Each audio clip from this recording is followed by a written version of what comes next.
Game started. Zug from Panama. Okay, well, it's time to play a d4.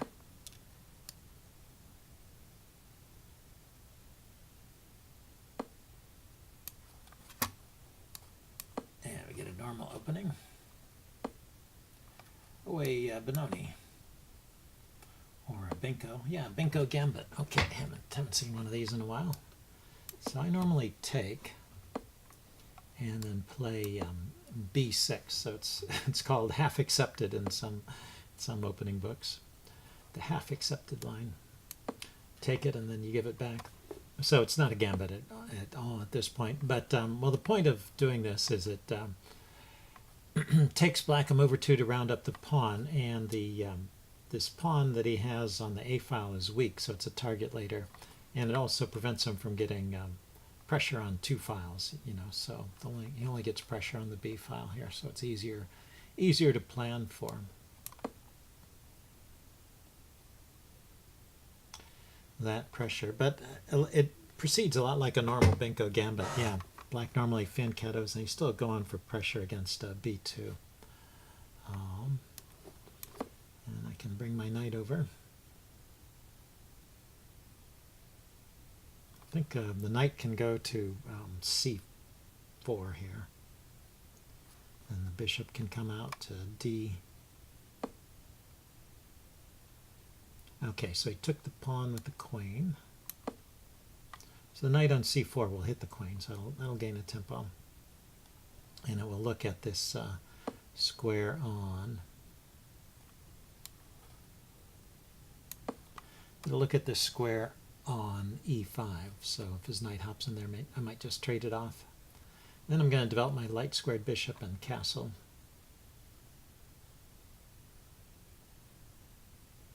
And then I'm going to look for ways to deal with the pressure on the B file. But I think this buys you enough time that you get castled, and then you can start dealing with things. That's the idea anyway.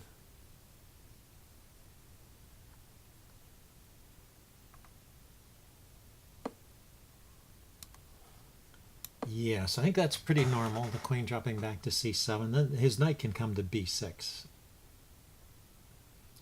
and challenge my knight.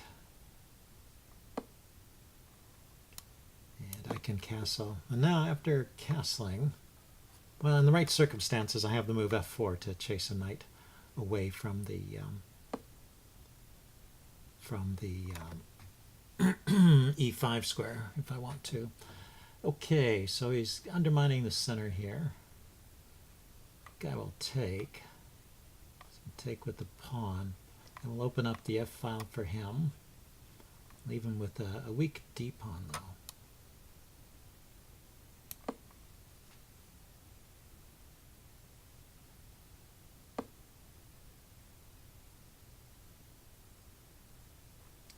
Knight takes, queen takes. So if I drop my bishop back,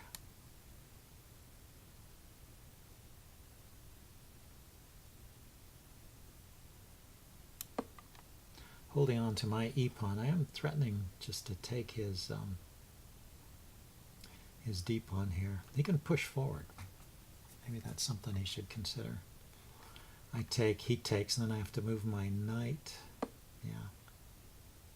Okay, so he just went there. Oh, that defended the pawn and opened up his bishop. Yeah, that's true.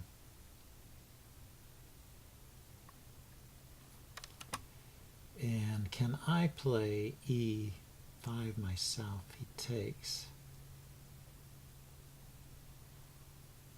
I guess not. I can't play bishop f4 either. That open rook there is a pain. The open f file with the rook on it. Well, I can go to g5 with the bishop. I wanted to put my queen on d2, and I didn't want to block in the bishop, so that's why I'm looking for ways to move that off the back rank. Okay, he's going to target this guy, and it's only attacked once at the moment.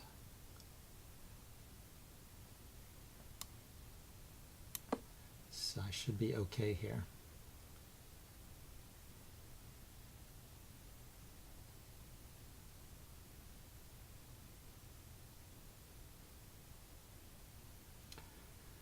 So maybe I'll just bring a rook to d1 here and threaten to take that d pawn again.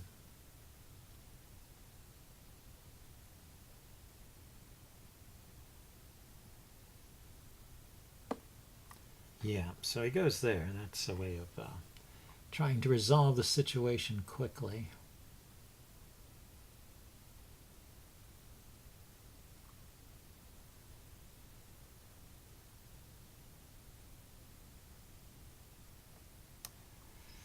I'm going to go ahead and take.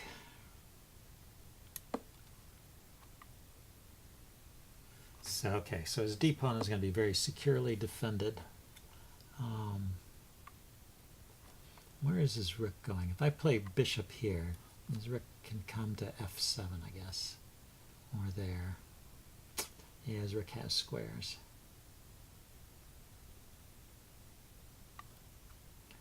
Okay, I think I'm going to bring this bishop around to g3. Try and get some pressure on the center this way.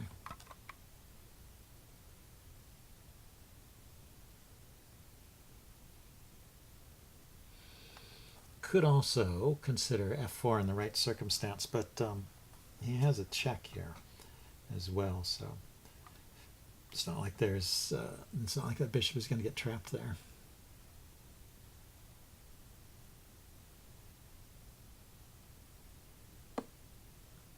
There, yeah, taking advantage of his f-file pressure. That's not bad. So where's my queen want to go? Go to d3, his bishop might come here at some point and skewer things. Don't want to go to the back rank though. So I will just have to be careful. If he moves the a pawn, I have to get my queen off that diagonal in a hurry. Or I could move my rook. Could move my rook to d1 immediately.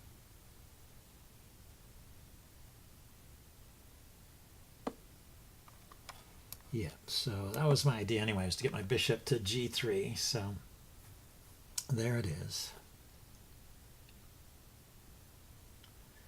And now I think I'll be able to trade that bishop.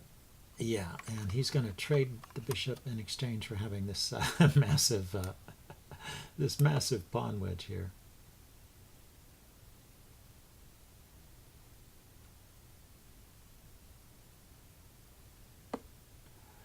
Oh, that's interesting. So he opens up the G file here.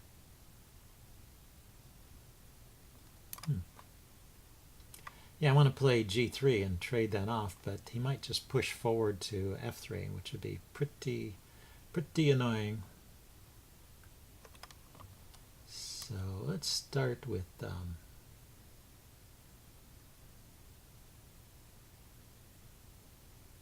knight here.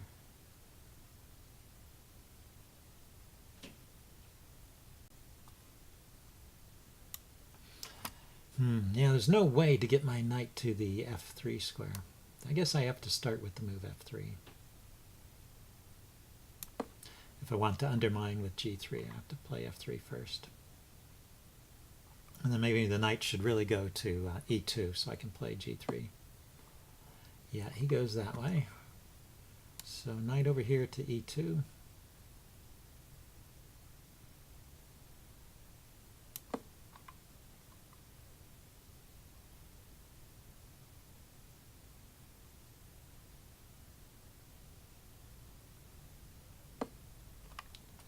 And he's going to put a rook on the G file, it looks like.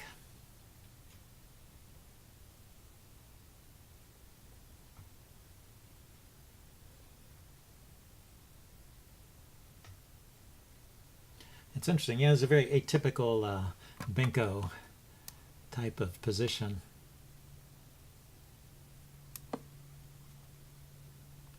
He's not getting pressure on the A and B files like he normally does in a Benko, but he's played in an interesting way.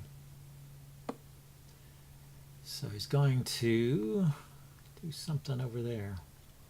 Maybe bishop to h3. Let's see. So knight here is possible.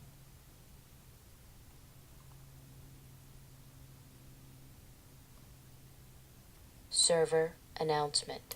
Maybe I should really just put a rook on the G file myself. King H1, rook G1.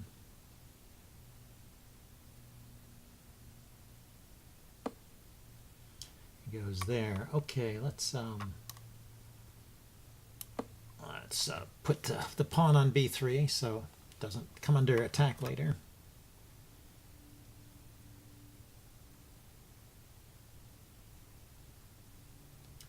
So rook D1 threatens the D pawn. Pawn to F4 might lead to some exchanges. I can't tell who's better here. But anyway, let's go with rook D1. He's returning to the idea of undermining the B pawn here. Isn't that interesting?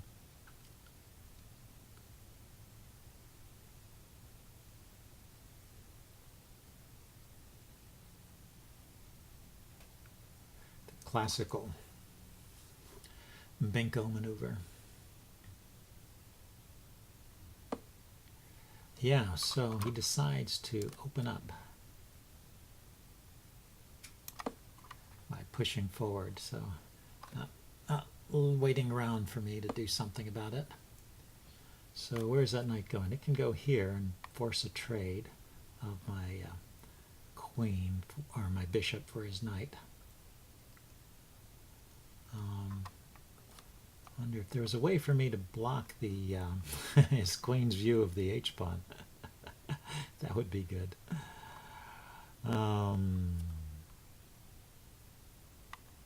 Let's see. I control this square still.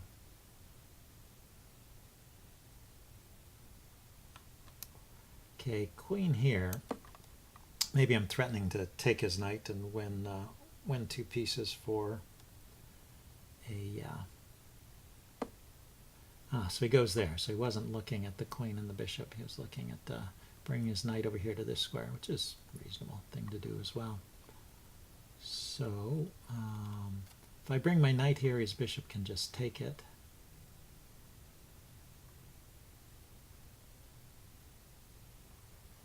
He's got a knight here, here, and here.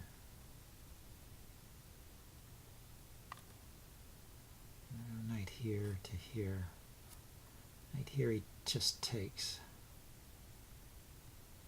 Okay, well let's see how he wants to defend his e-pawn.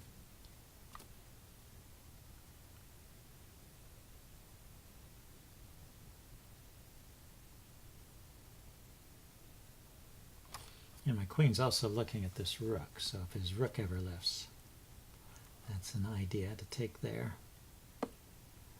Okay, so he's attacking my rook. Maybe that was his plan.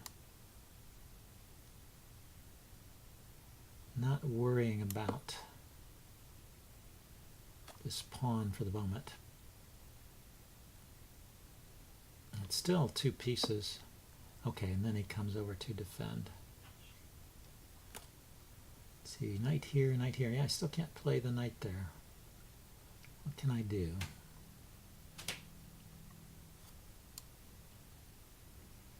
Maybe knight here. I think I need to try and trade off that knight. That's kind of an annoying presence there.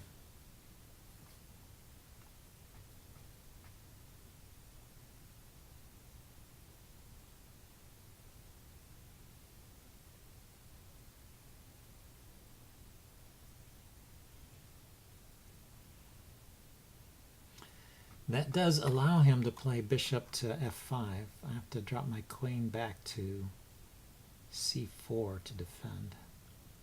Can I take? No, I guess not. So I mean, it's bishop and rook for queen is not a good trade, I don't think.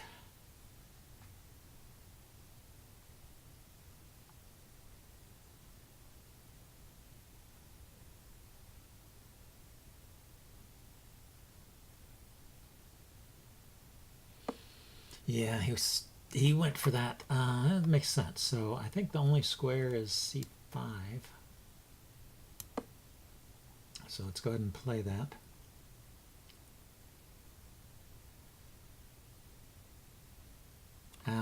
So I'm going to have a loose f-pawn at the end of all this. Takes the bishop, takes the knight. Oh, when he takes the knight, I can take with the queen and hold on to the f-pawn.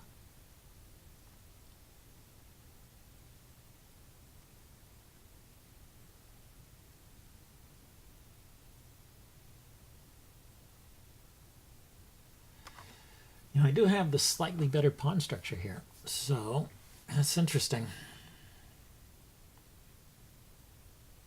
But, well, my king's position is a bit more confined. Okay, so I have to take with the queen to hold on to the f-pawn.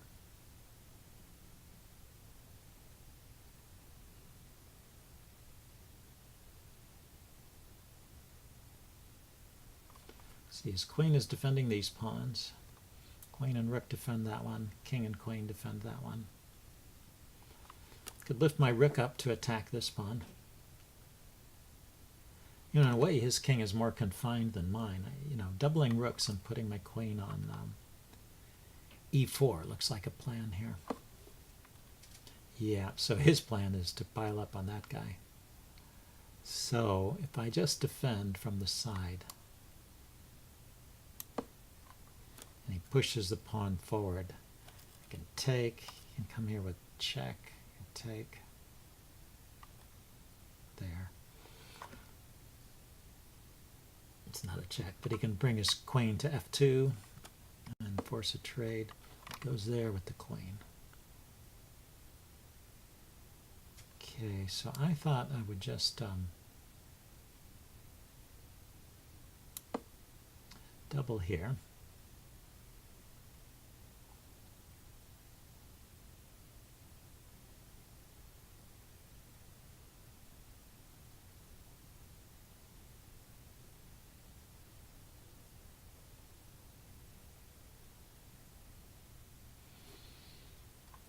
I wonder if there's another way for me to get to his king. You know, if I got my king to this, my queen to the second rank. For example, here.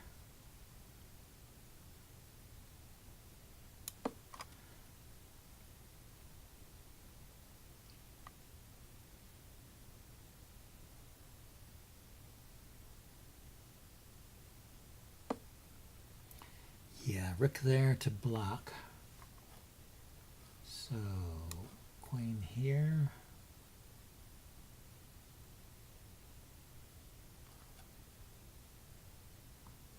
I could just grab a pawn. Because I don't see the threats building to something.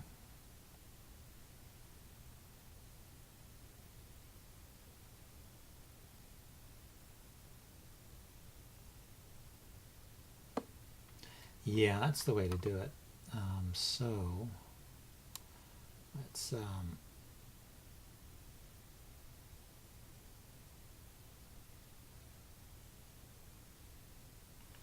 am I? I have to take. He'll take with a check.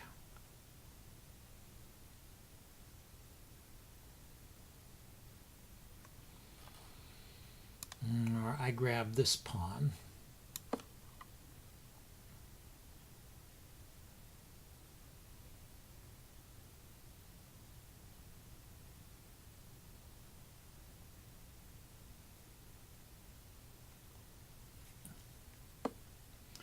Yep, so he takes. So I thought I could block here. And if he brings his rook down to attack my queen, I actually have a checkmate. So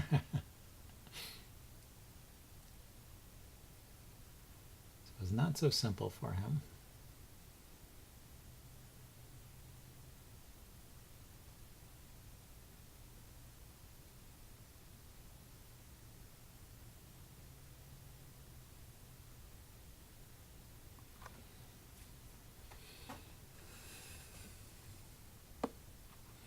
Yeah, so that stops me from playing rook b or g4, which is something I was thinking of.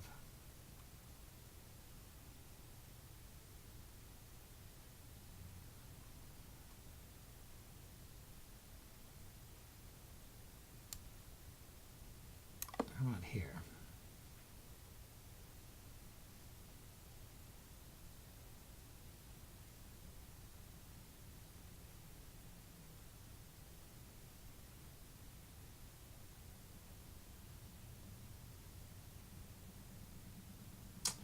I lift that rook, he's got a check. I come back.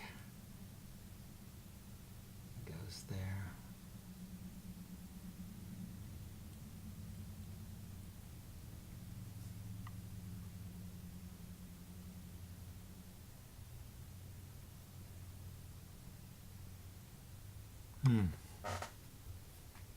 Actually, he can play. He can do that, huh?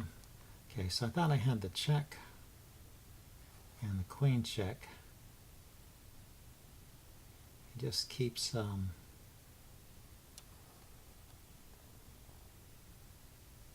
moving his king forward, huh?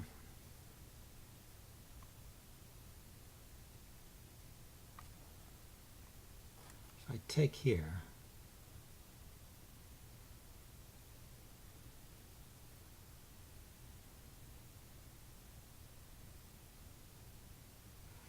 if I check first,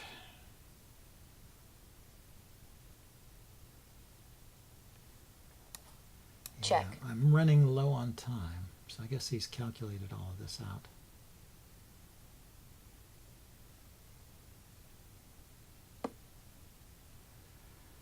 And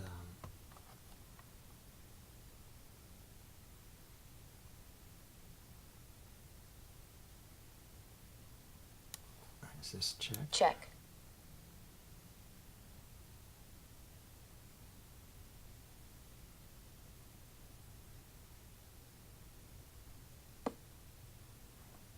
And there's here. This threatens mate in the corner, and it threatens his queen, but his queen has a check here, sadly.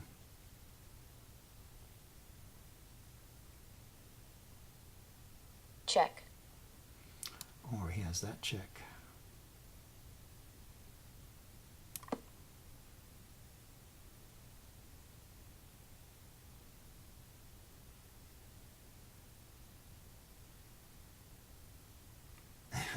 "19 seconds. Check.